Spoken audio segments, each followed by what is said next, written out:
Olá, mais uma vez obrigado pela sua companhia. Nós estamos falando na série Igreja Saudável e hoje em especial nós vamos falar sobre a igreja como um lugar que faz a diferença. Nosso texto está em Efésios 4, verso 1 a 3, que o apóstolo diz assim: rogo-vos, pois eu, prisioneiro do Senhor, que andeis de modo digno da vocação que fostes chamados, com toda humildade e mansidão, com longanimidade, suportando-vos uns aos outros, esforçando-vos diligentemente para preservar a unidade do Espírito no vínculo da paz. Bem, nós estamos vivendo um tempo bastante conturbado. Essa diria que é uma época revolucionária. Essa ventania tempestuosa de transformação, ela vem soprando pelos quatro cantos do mundo. E mais em especial no Brasil, nós nos defrontamos com problemas que são estonteantes. Problema de injustiça social, corrupção moral, desajustes terríveis. E a questão é como que nós cristãos devemos fazer numa hora dessa? Qual deve ser a posição da igreja? O que a igreja deve, qual a posição que a igreja deve tomar diante dos problemas que estão nos afrontando, estão nos cercando? Bem, esse texto nos mostra algumas lições. A primeira delas é que a igreja que vai fazer a diferença nessa época é a igreja que revela a sua natureza divina. Nessa admoestação que o apóstolo Paulo faz, ele admoesta para que a igreja viva nesse mundo uma vida diferente. A igreja, e ela, para viver uma vida diferente, ela deve reconhecer a sua função, ela deve conhecer o seu propósito. Ela não é uma instituição humana, ela é uma instituição divina. Ela tem uma vocação especial nessa terra. O ministério sagrado da igreja é ser morada de Deus. Deus vive no seu povo. E essa é a grande vocação da igreja, tornar visível o Cristo invisível. A igreja, ela não é uma instituição humana, embora como organização ela precise andar segundo as leis deste mundo, mas como agência do reino de Deus, ela vive segundo as normas dos céus. É por isso que os governantes temem tanto a igreja, governos totalitários temem a igreja. Porque quando o que eles pensam, o que eles querem, seja no Senado, Supremo Tribunal Federal, presidente da República, confronta e afronta os valores do reino dos céus, terá da igreja a sua reprovação, a oposição e o combate. A igreja que faz a diferença, em segundo lugar, ela apela para o testemunho dela. A vocação por excelência da igreja, lógico, é ser testemunha de Cristo. Uma testemunha é alguém que declara e demonstra com sua vida o que ela afirma.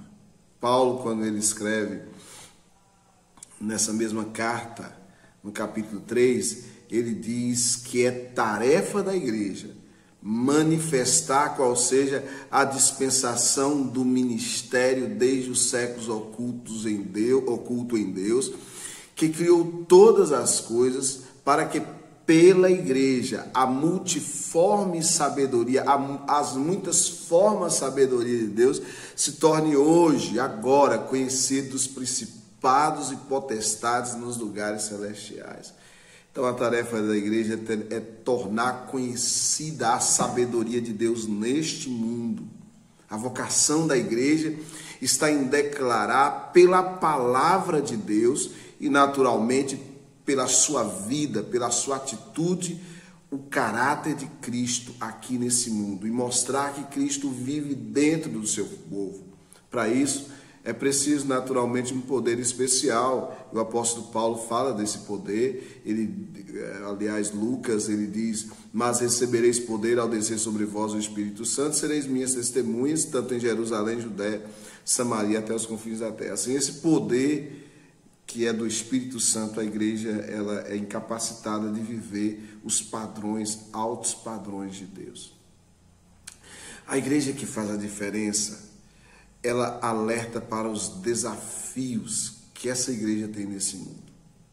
E para que a igreja seja digna, e digna aqui da ideia de se colocar na balança, a vida de Deus de um lado, a vida da igreja do outro, e equivaler essa vida.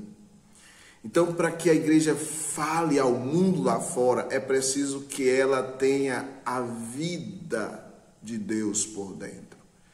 E o versículo 2 relaciona essas qualidades espirituais que caracterizam um verdadeiro cristão, que obedece com dignidade à vocação que Deus chamou.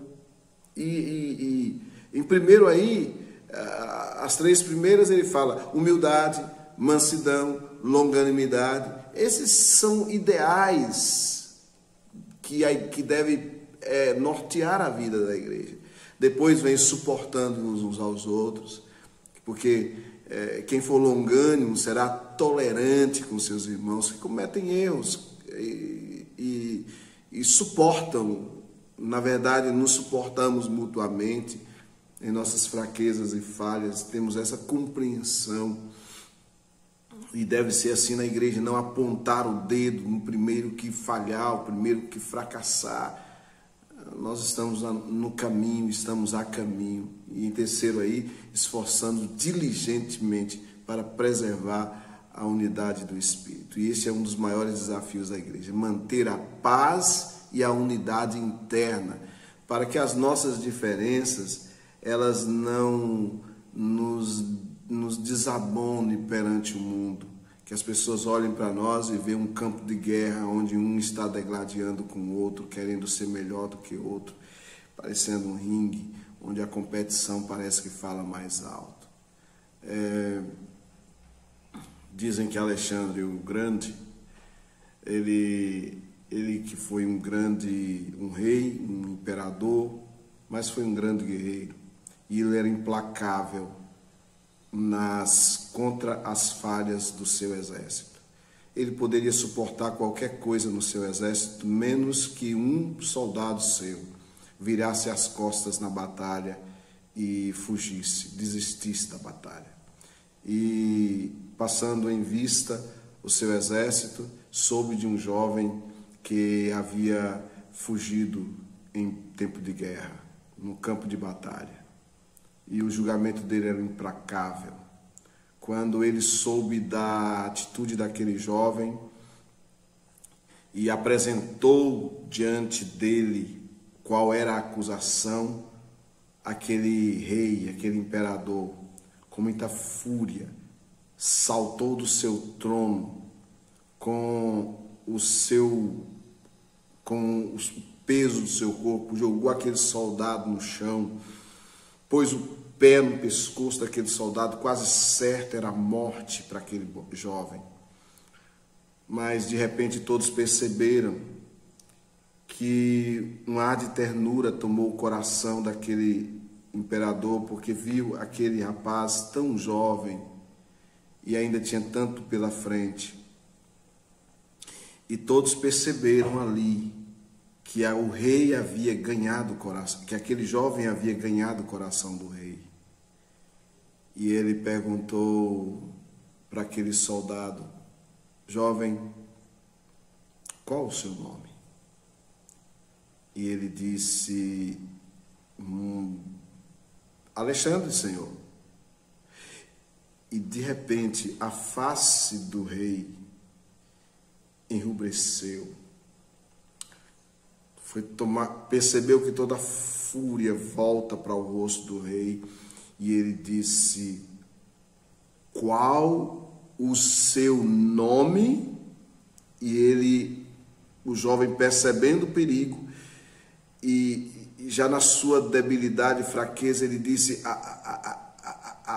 Alexandre, senhor, qual é o seu nome? E ele disse: Alexandre, meu senhor. E ele pôs o dedo em riste no rosto daquele jovem. E ele disse: mude a sua conduta, ou mude o seu nome. Qual é o seu nome? cristão, Senhor. Qual é o seu nome? Cristão, Senhor. E para muitos de nós o Senhor vai dizer: mude de conduta, ou mude o seu nome. Não é possível ser cristão e ter atitude covarde diante do mundo, recuar nos valores porque tememos as autoridades, tememos pessoas, tememos poderes. Qual é o seu nome? Que Deus nos ajude a sustentar o testemunho dele, onde quer que nós pisemos. Deus abençoe a sua vida, Deus abençoe a sua família e até o próximo estudo, se Deus assim nos permitir.